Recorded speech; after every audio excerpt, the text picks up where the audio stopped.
been like this for so long. It's very tight. Hi, how are you? You okay? Yeah, Jack.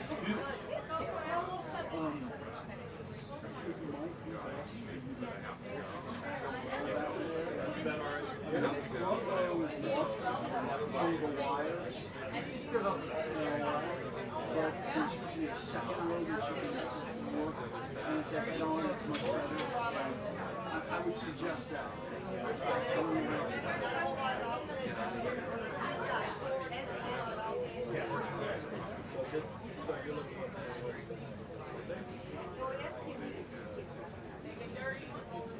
Oh, good. What is your plan, my friend? Where are you going to stay?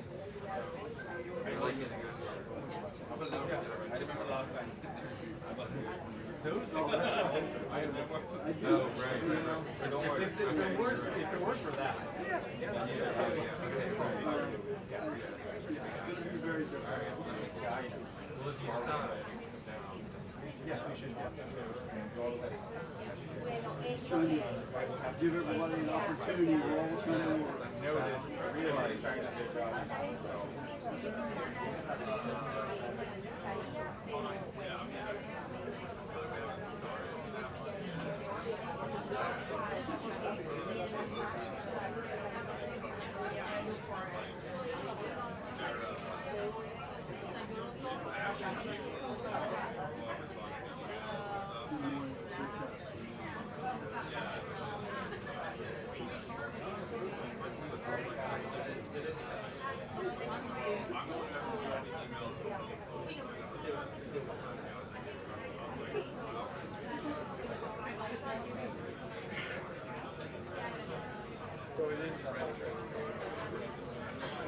Hey, Victor, who's cool today? Five.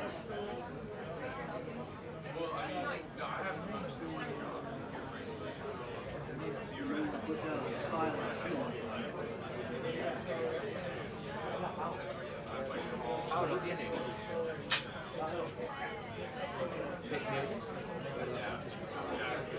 Sí, sí, ya lo tienes. Sí, ya lo tienes. Chao. Hola. Hola, hola. No, imposible. No puedo. No puedo. No puedo salir. No puedo salir.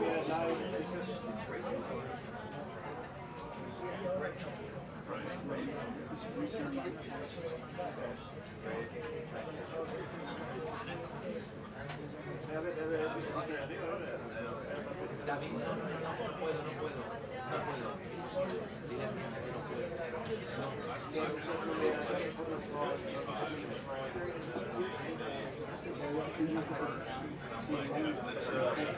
Porque yo estoy en la sala de prensa para la sala de Karoline Leavitt. Ya no puedo salir de esta sala de prensa y el camarógrafo está fuera. Hasta que no acabe no puedo salir. Hasta que no acabe la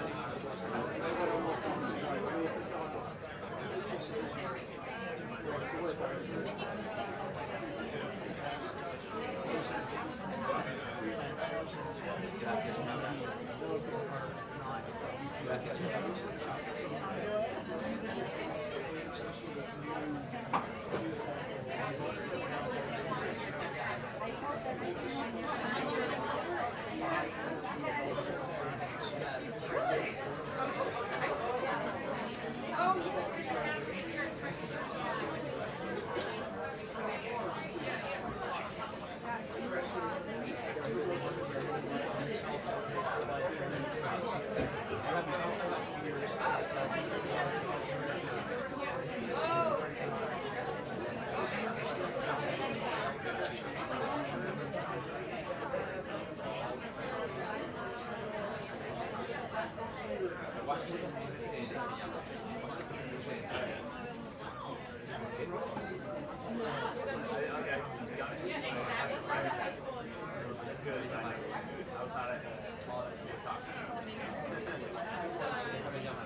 Mira, es que no encuentra Paola un vasito que rodea hace un tiempo, lo de Washington, no lo encuentra. Sí,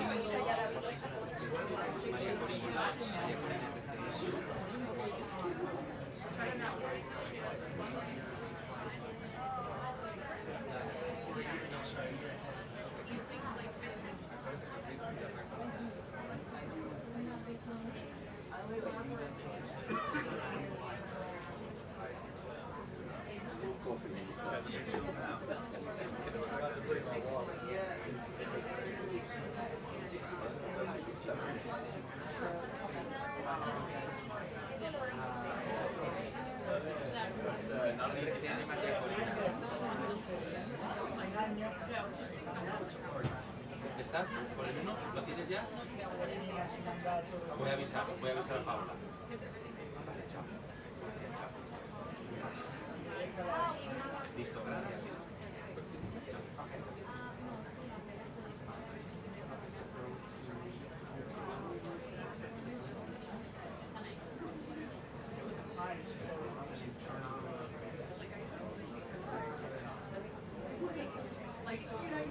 Hola, mi Pau. Mira, así que sí. Gracias, vale, perfecto. Está bien, ¿no? Vale, pues sí. Chao, precioso. Gracias, chao, chao.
I have to be able to see. Here? Yes. Yeah. It was folded out. So somebody so the white stove that was out here. So one of you two guys are gonna have to move because there was a stove that was placed here for that.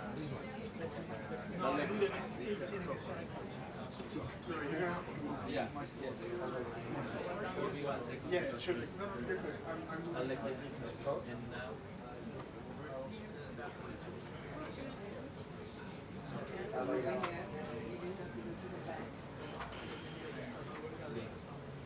You all right? Yeah, just make it so.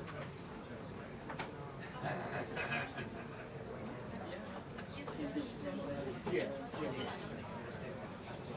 Watch the cup of coffee that somebody left. That's a great idea. Which bag is this? Suspicious package.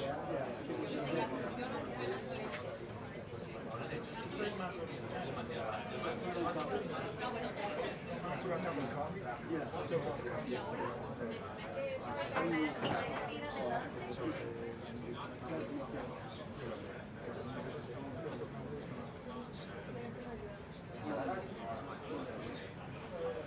Put your hand on. No. Put your hand.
How's it going?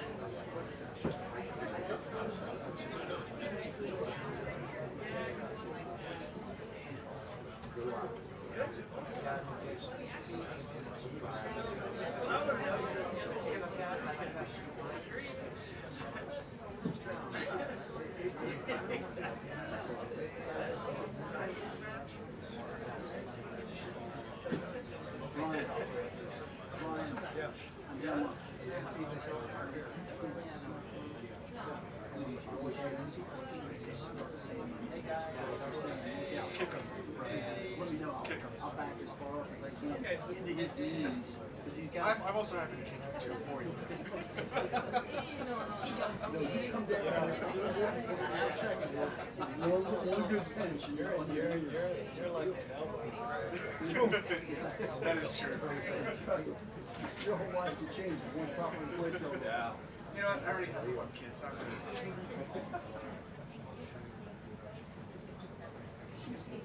Put your hand on my shoulder. Thank you. Got it. Thank you.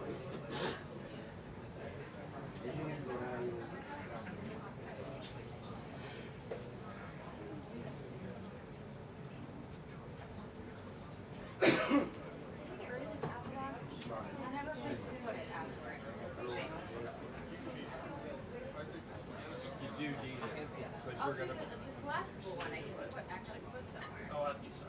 I don't think we have one.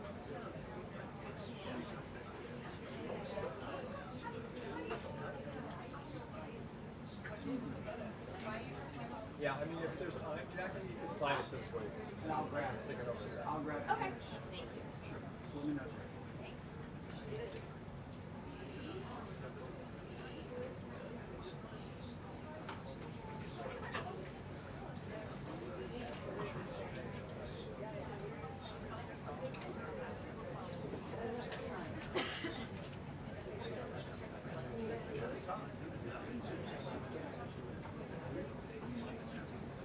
Hey, I hear you. Yeah, oh yeah, yeah, you can go sit in front and take your correspondence. You do anything you want on your last day. Make a hole.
Yes, I'd be about ready to go, John, and the president's schedule is to event with the Venezuelan opposition leader about a half hour ago.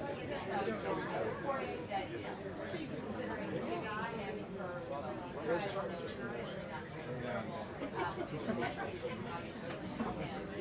in this part of her efforts to maybe follow up in Venezuela some future document, that conversation would be very interesting to hear and read out hopefully on that part. But Iran is really the hot ticket at the moment. We have U.S. military personnel being moved to bases in the Middle East as Iran had threatened to retaliate against American bases if the president followed through on his promise to intervene if Iran killed protesters in a violent crackdown. Now, we heard the president last night saying that he was using some messages from the Iranians that killing was stopped and knows that bombing happening. It's a little bit unclear how that message got to him, what made him believe that the killing had stopped and that it be happening. We did hear the same message echoed on report last night from the Iranian Foreign Minister there. So we need to hear if he has pulled back from any inclination he may have had to conduct airstrikes or legislative options or airstrikes to cyber attacks in order to come to the aid of the Iranian people. And you have heard Republican senators like Lindsey Graham hoping that the president follows through on his message to bringing possibly help is on the way. So those are the two big issues this morning. Of course, also you had the threat to both the Insurrection Act if law enforcement in Minnesota don't cooperate and allow ICE to do their job there. The as you know, as reporters this morning said that he didn't discuss the Insurrection Act with the president. He didn't say he recommended it to him, but it is among the good options he had under the Constitution.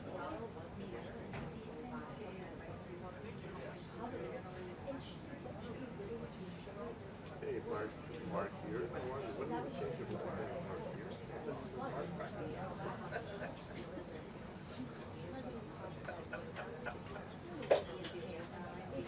Yes, welcome for being out. Sure. Let's see, Jackie. Have with the correspondent by one. The next time of the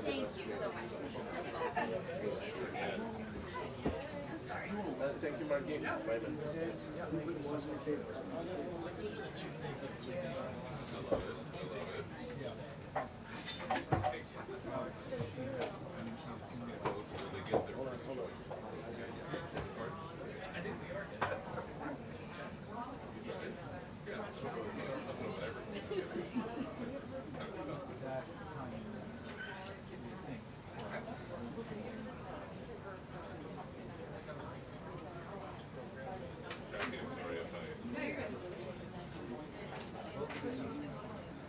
Alex, have you seen me yet? I'm looking at it.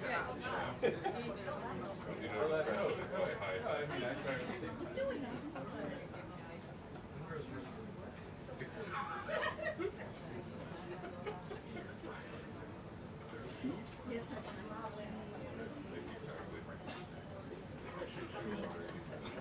Sorry, I'm like...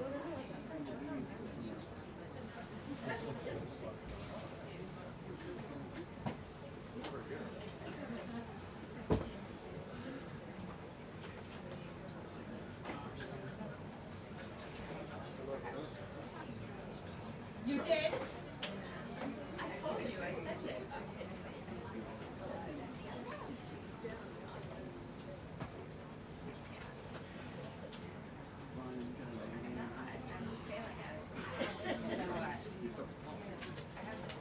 She goes, you know, we don't have any rush guy.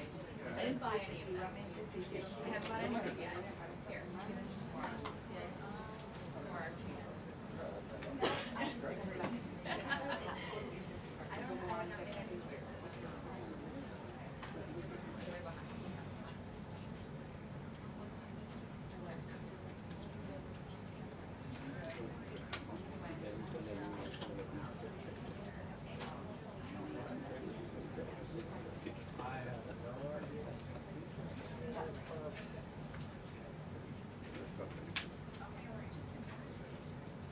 Hey, Teddy. This is the fun. Life is the best fun. Seeing the whole circus. The whole cage is full of monkeys.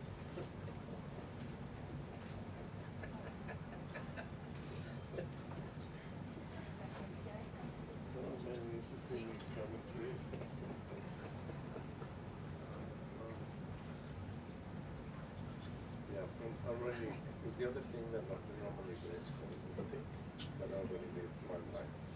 Just to make sure they see me what I have for, and that's it. The next, and they will call for 2 minutes.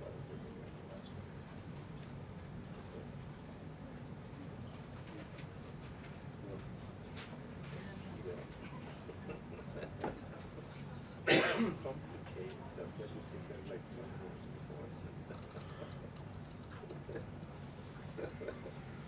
other things take your way to the side.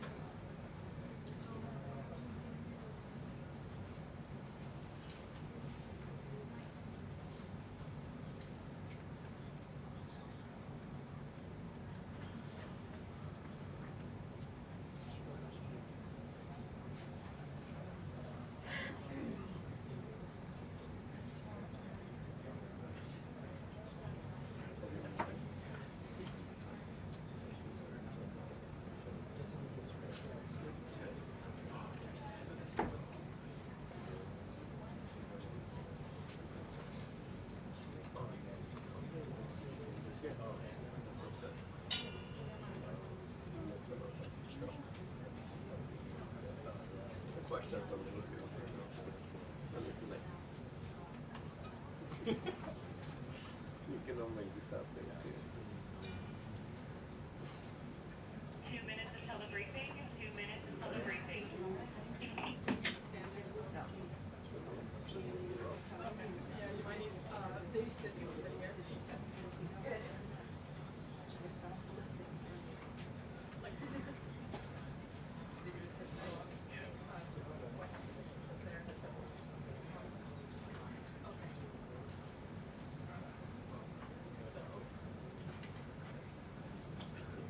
You're in the way there.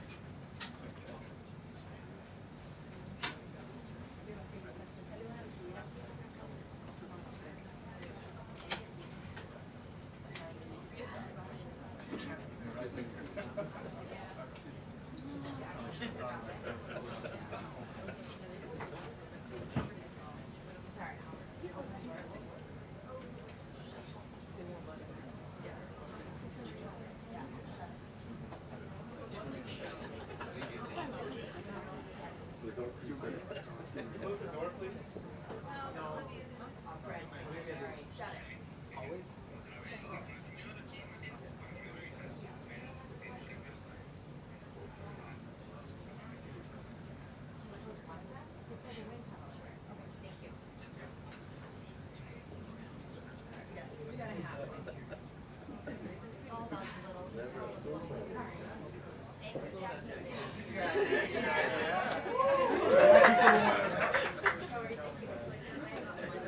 I'll go for Jackie.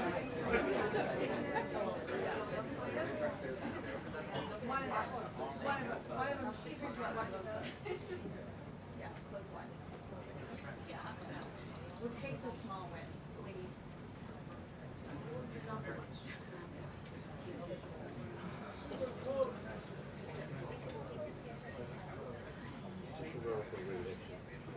I know it's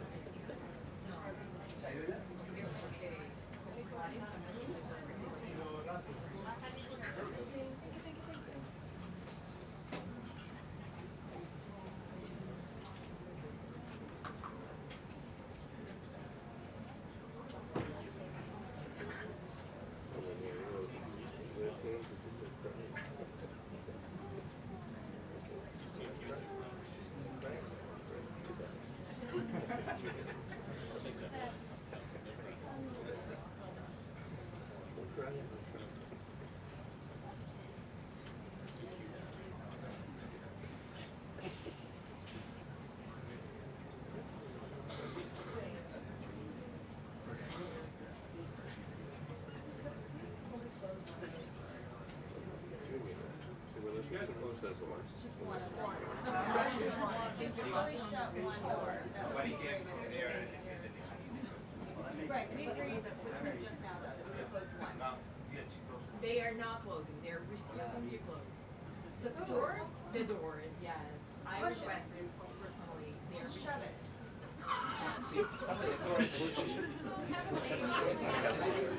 They're saying Karoline requested. I know, I understand. I talked to Olivia. We agreed to shut one of these. One. They told you they said they were going to go. Maybe it's gonna get a call this long. Perfect, thank you. That's good. Save the baby. Una cosa, si sale un vídeo,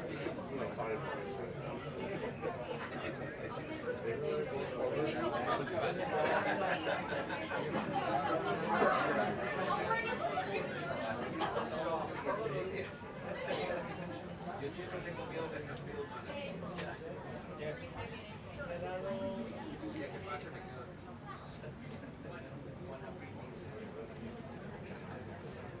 Hey, shut the door. There's an infant in here. Oh my God. Who let the baby?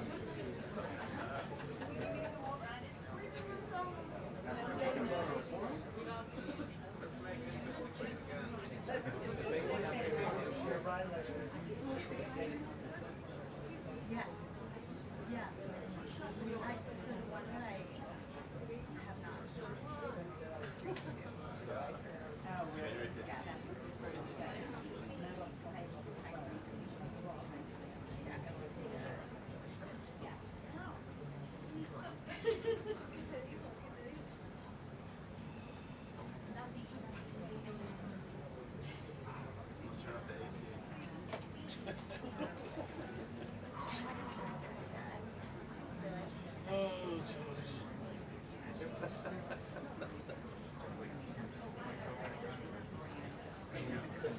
I know, I love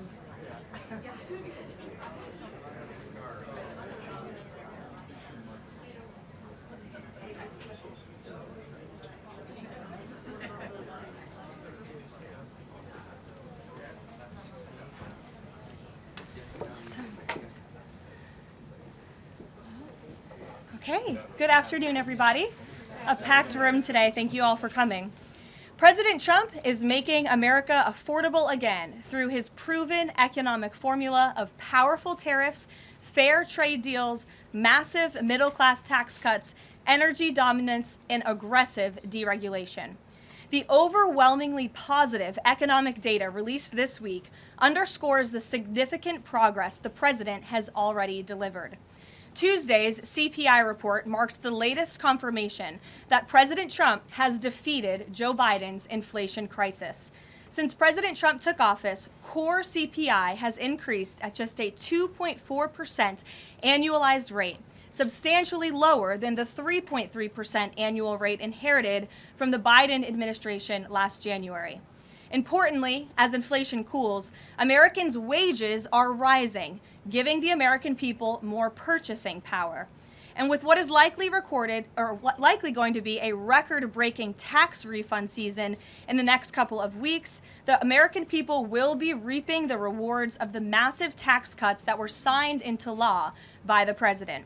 Thanks to President Trump's signing of no tax on tips, overtime, Social Security, boosting the child tax credit, and locking in the 2017 Trump tax cuts, independent estimates project the average American tax filer could expect up to an extra $1,000 bump to their tax refund next year. This is going to be a helpful boost to working families who are making ends meet. On the energy front, the national average price for a gallon of regular gas this week fell to its lowest level in 5 years, thanks to President Trump's drill baby drill agenda. According to Gas Buddy, the average price for regular gas on Monday was below $3 per gallon in 43 states, below $2.75 per gallon in 30 states, and at or below $2.50 per gallon in 17 states. In fact, gas prices were below $2 a gallon at stations in at least 19 states. Don't forget, this was unheard of just a couple of short years ago. Overall, drivers are projected to spend $11 billion less at the gas pump this year than they did last year, resulting in hundreds of dollars in critical savings for the average American family. We're also seeing the housing market rebound as borrowing costs ease and income growth outpaces home price gains. According to a new report also released this week from the National Association of Realtors, existing home sales in December rose to their fastest pace in 3 years. To further improve housing affordability, President Trump has recently announced and directed Fannie and Freddie to purchase $200 billion worth of mortgage bonds. As a result of these actions, mortgage rates have fallen to their lowest level in years. As of last Friday, rates for the average 30-year mortgage are down more than 1 full percentage point. Because of these significant declines, monthly housing payments are now at their lowest level in 2 years, and we expect this decrease to continue. As someone who was enormously successful in real estate, President Trump understands that owning a home is about more than just having a physical asset. It's about empowering young people to stake their claim in the American dream. It's about giving newlyweds a place to make their own and start a family. It's about promoting the spirit of hard work, determination, and yes, the rugged individualism that has made America the greatest country in the history of the world. President Trump knows America is strongest when it's a nation of owners, not renters, and he is determined to unlock that opportunity for as many Americans as possible. That's why he will outline additional housing initiatives during his major speech in Davos next week, and we look forward to seeing many of you there. Finally, this morning, President Trump unveiled a healthcare plan for America called the Great Healthcare Plan, and a video message detailing his solutions to lower costs for all Americans and significantly improve our healthcare system. The Great Healthcare Plan will accomplish this through 4 common sense pillars. Number 1, permanently lowering prescription drug prices. Congress can get this done by codifying President Trump's historic Most Favored Nation initiatives into law to guarantee Americans the same low prices for prescription drugs that people in other countries around the world pay. Additionally, by increasing consumer choice by making more verified, safe pharmaceutical drugs available for over-the-counter purchases. Number 2, the Great Healthcare Plan will stop sending big insurance companies billions in extra taxpayer-funded subsidy payments and instead send that money directly to eligible Americans to allow them to buy the health insurance of their choice. Additionally, by funding a cost-sharing reduction program for healthcare plans and ending kickbacks from pharmacy benefit managers to large brokerage middlemen. Number 3, the Great Healthcare Plan will maximize price transparency by requiring any healthcare provider or insurer who accepts either Medicare or Medicaid to publicly and prominently post their pricing and fees to avoid surprise medical bills. This is an incredibly popular policy that has been bipartisan for many years, and President Trump is officially and firmly calling on Congress to get it done. And number 4, holds big insurance companies accountable by requiring them to publish rate and coverage comparisons up front on their websites in plain English so consumers and everyday Americans can make the best purchasing decisions for them and their families. These are common sense actions that make up President Trump's Great Healthcare Plan, and they represent the most comprehensive and bold agenda to lower healthcare costs to have ever been considered by the federal government. Congress should immediately take up President Trump's plan and pass it into law. For Americans watching at home, you can visit greathealthcare.gov right now for more information on the Great Healthcare Plan. And with that, we will open it up to questions. In our new media seat today, we have a familiar face, Riley Gaines. I'm surprised it took us a year to get you here, but I'm very happy to see you. I know you have a new podcast, The Riley Gaines Show. And so thank you. And you brought a beautiful baby and your lovely husband, too. So thank you so much for joining. And why don't you kick us off? Absolutely. Well, thank you. First and foremost, congratulations to you. Being a girl mom will change your life in the best way possible. So excited you get to shop all the pink and the frilly and the bows. I was in Washington, D.C. earlier this week for the Supreme Court case. There were 2 arguments that were heard surrounding sex-based rights and if it's constitutional for states to pass laws that ultimately protect those rights for women.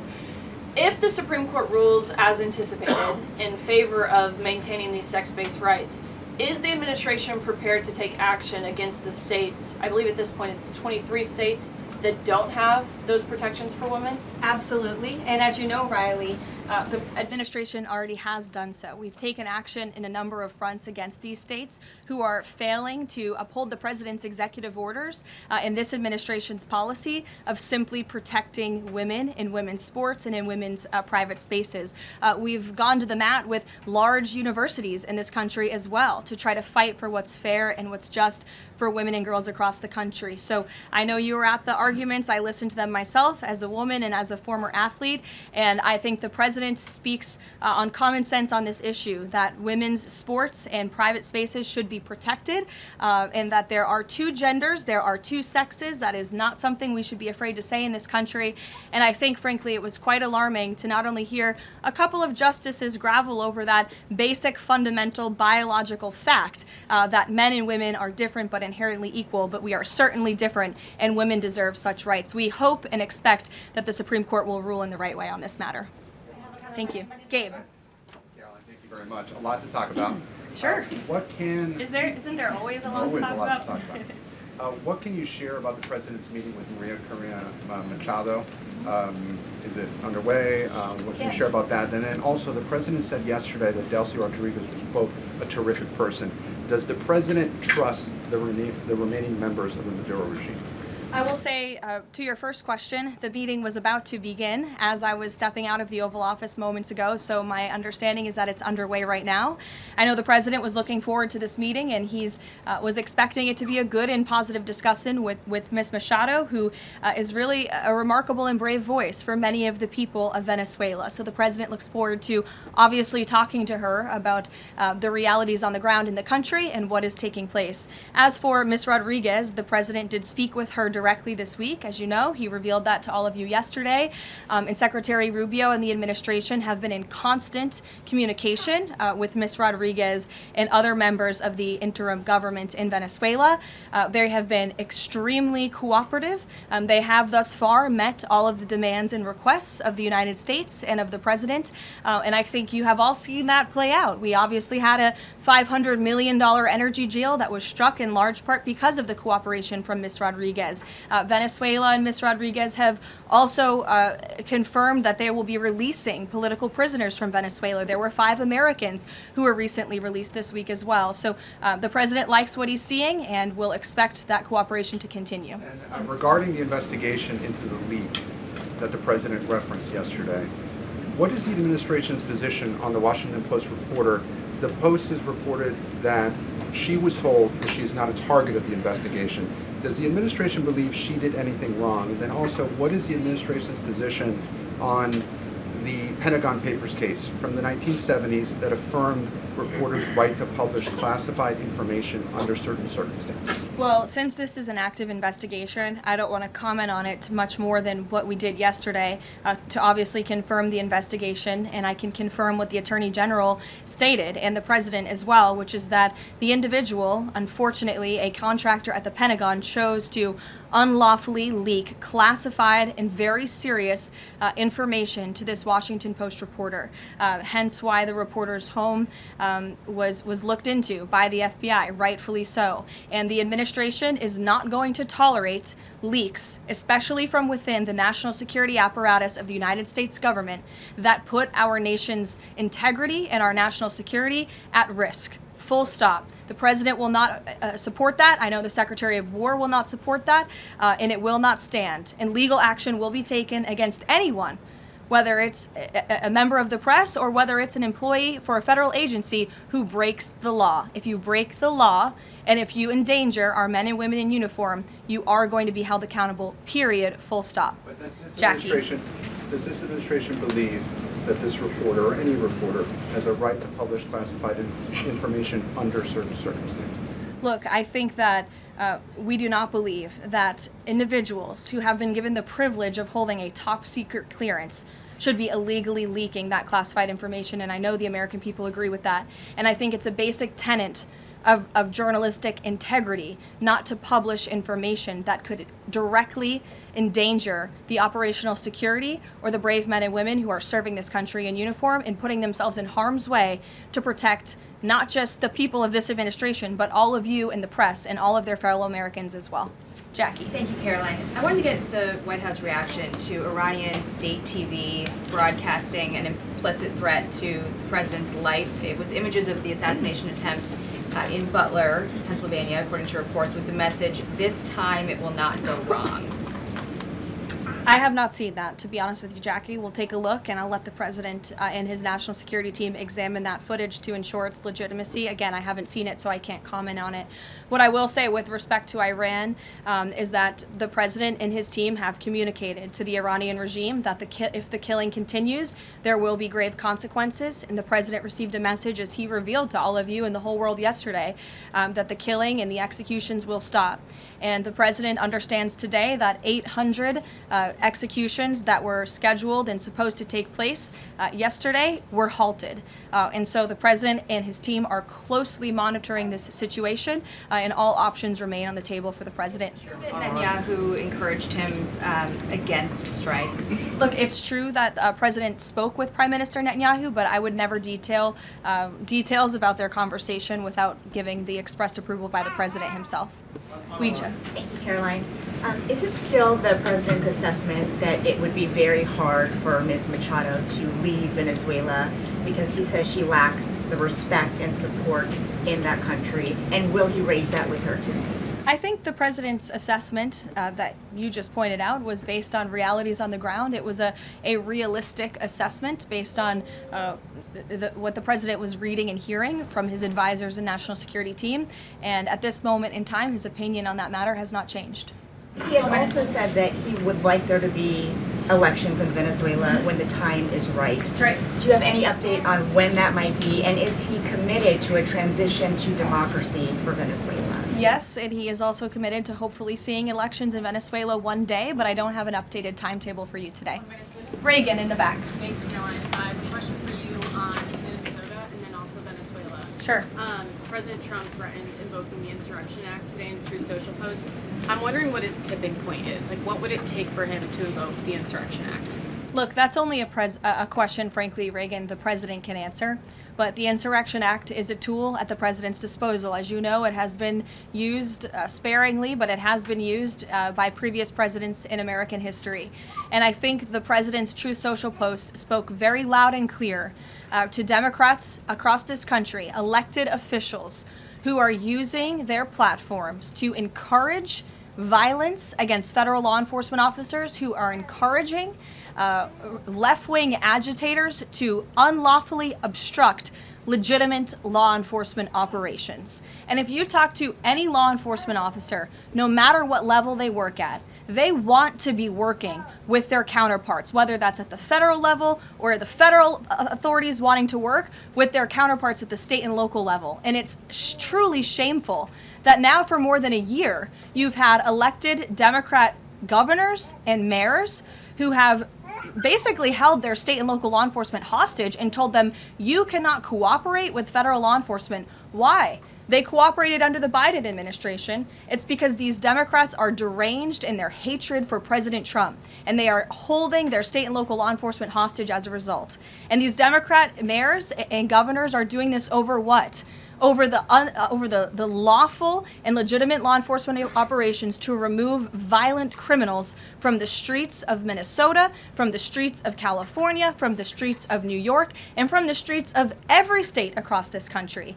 And you don't see these riots and this vandalism taking place in states like Florida. Why? Because you have a governor in that state who has empowered federal and local authorities to work together. And it's despicable what we're seeing from these Democrat politicians, especially in sanctuary states and cities across the country. Yesterday, Caroline. Go ahead, John. Oh, thank you so much. My question is, President Trump has talked twice in recent days, once at the Kennedy Center and then to Reuters again last night, about canceling the election. Why is he talking about this? I believe you're referring to the president's interview at Reuters last night. I was in that interview. It was a closed-door interview. Obviously, there was not audio or video. The president was simply joking. He was saying, we're doing such a great job. We're doing everything the American people thought. Maybe we should just keep rolling. But he was speaking facetiously. And then one more. Sure. On the labor secretary. She's under investigation. Has he spoken to her about this? I don't know if the president has spoken directly to the secretary. If they have, I'm unfamiliar with that conversation, but I have spoken to the president about that report regarding the secretary. He's aware of the internal investigation and he stands by the secretary, and he thinks that she's doing a tremendous job at the Department of Labor on behalf of American workers. PBS, go ahead. You were mentioning a moment ago about working federal, state, local officials in Minneapolis. Governor Walz's office is saying today that he's trying to get a hold directly with the president. Have they spoken? And if they haven't, why haven't they spoken if there's a desire from Walz, as they're saying, to de-escalate what's happening there? I'm not sure if that's a genuine offer to speak with the president. I was with the president about 30 minutes ago and they hadn't spoken at that point. Look, the president is always willing to answer the phone when people pick up and call. When there was another tragic shooting many months ago in Governor Walz's state, he spoke directly with the governor. But I would ask that the governor stops inciting the harassment and illegal obstruction of law enforcement in his state. All ICE and federal law enforcement are trying to do are remove people like this off of the streets of Governor Walz's city in Minneapolis and of his state in Minnesota. If you look at some of the individuals in this photo, these are all illegal alien criminals who came into our country under the previous administration. This is some of the most disturbing crimes you will ever read about, and there's only a few reporters in this room who will actually talk about these individuals. This is all ICE is trying to do. They are trying to remove people like this from Governor Walz's state. And so yes, he should pick up the phone and he should say that he will cooperate with this president and with the federal government in making Minnesota safer, because that's all President Trump and his administration want to do. Mary. Thanks, Caroline. The president says he wants money to go directly to Americans so they can buy their own insurance.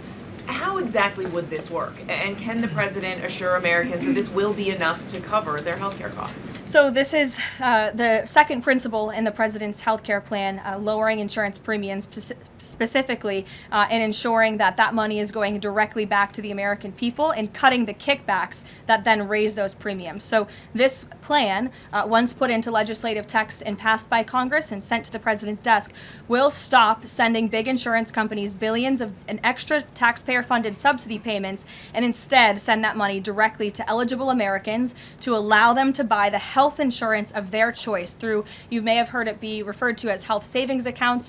Whether that ends up being the actual name of such accounts, we'll have to see. Again, Congress and the White House are going to work together to put this plan into action. And then secondly, the Great Healthcare Plan will fund a cost-sharing reduction program for healthcare plans, which will save taxpayers at least $36 billion and reduce the most common Obamacare plan premiums by over 10%, and that's according to the Congressional Budget Office. But 20 million Americans in recent weeks have seen their health care costs soar. Can he assure them that if this plan is put in place, that they will be able to cover those costs? If this plan is put in place, every single American who has health care in the United States will see lower costs as a result. They will see more transparency. All of these proposals that are within the Great Healthcare Plan are incredibly popular with the American people, and they will impact everyone, not just a small fraction of those who are within the healthcare marketplace, but every single American will continue to see their costs go down. And I will note that they already are with respect to prescription drug prices. When you look at what the president has done with most favored nations, you've seen these big pharmaceutical companies in the Oval Office saying that this president and his team were nonstop, around the clock, pressuring us and negotiating with us to lower the cost of prescription drugs for Americans. And we are already seeing that to the tune, in some cases, of more than 500%. And that Trump RX website is something that the administration will be formally launching very soon, so Americans will have access to those lower costs of drugs. Josh. Thank you. The president has called on credit card companies to lower the cap rate to 10% effective the 20th next week. If they don't do that, what's his what'll he do? What's the threat? Well, tariffs? No, I'm just kidding. The president certainly has an expectation, Josh, that the credit card companies will do this, just as he did with the pharmaceutical companies, that they will lower costs for American consumers. I don't have a specific consequence to outline for you, but certainly this is an expectation and, frankly, a demand that the president has made. And can you give us an update on the Fed? Sorry. There was some reporting from, I think, Fox Business that Rick Reeder had an interview this week scheduled. The president's indicated he's already made a selection, or at least he's settling on someone. Where is he in that process, and when can we expect an announcement? Is he still doing interviews? Look, the president is in the same place as you all have been asking about this for many, many weeks. He's in a decision-making phase. There are a few people who he likes very much for this job, maybe less than that. The truth is, like with all decisions, it's a decision for the president to make. And he said to Reuters in that interview last night that he thinks he'll be finally making that decision in the next couple of weeks. So we will see. And very quickly, there's been some criticism from other governments about Grok and XAI, the Twitter AI bot, and things it's been doing to manipulate images, including whether that would violate the Take It Down Act that the First Lady has supported. We've not heard from this administration on it. Elon Musk says that they've disabled that, but I wanted to ask you whether the administration has a position and whether that's something that you will be pursuing, or whether the president has talked to Mr. Musk about that. Yes, I will talk to the Office of Science and Technology, and we will get you a firm statement and answer on exactly where the administration stands. I don't want to speak on that without speaking with the experts on it. Yes. Just to follow up on the health care plan, one of the things in the Affordable Care Act was coverage of pre-existing conditions. Is there any discussion or inclusion on that issue in the president's plan? The president's plan that he outlined today will have no impact on individuals in this country with pre-existing conditions. Obviously, that's a continued conversation that the White House will have with Congress, but that's not the president's intention with the great health care plan. Caroline. Go ahead.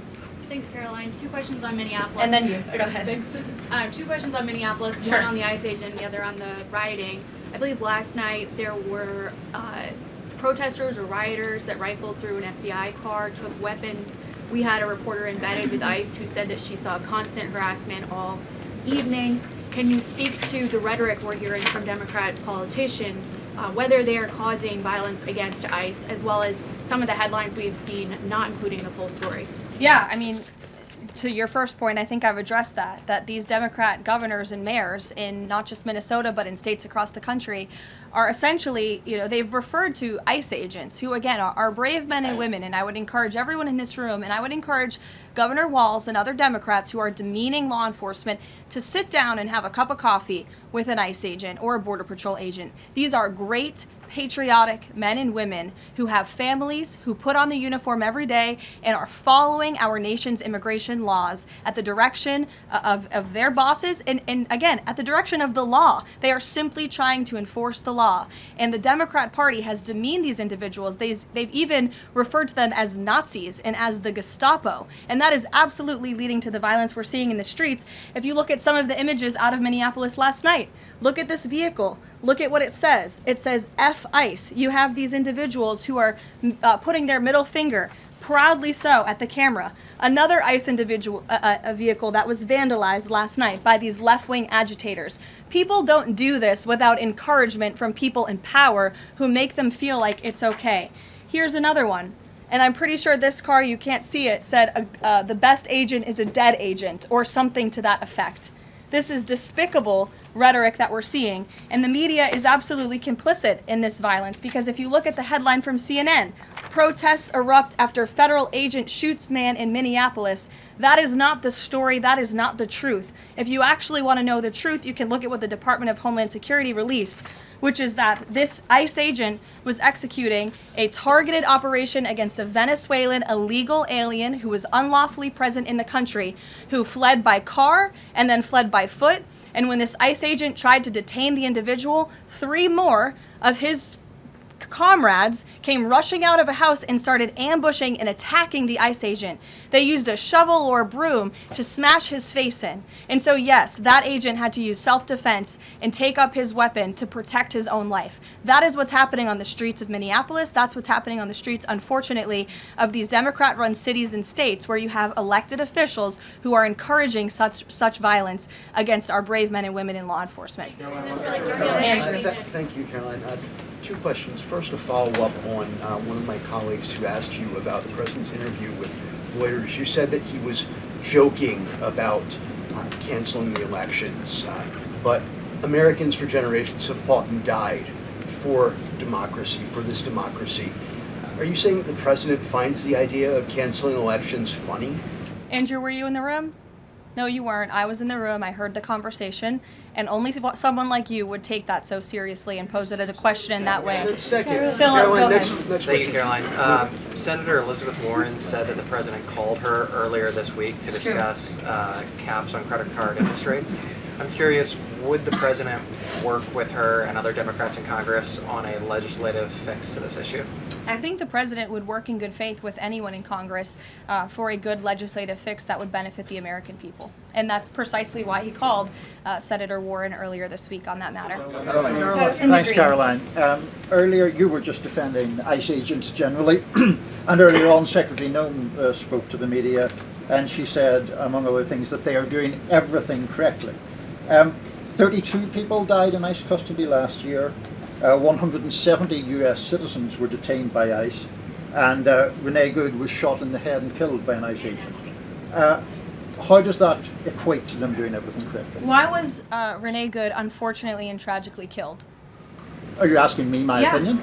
Because an ICE agent acted recklessly and killed her unjustifiably. Oh, okay. So you're a biased reporter with a left-wing opinion. What do you want me to do? Yeah, because you're a left-wing hack. You're not a reporter. You're posing in this room as a journalist, and it's so clear by the premise of your question. And you and the people in the media who have such biases but fake like you're a journalist, you shouldn't even be sitting in that seat.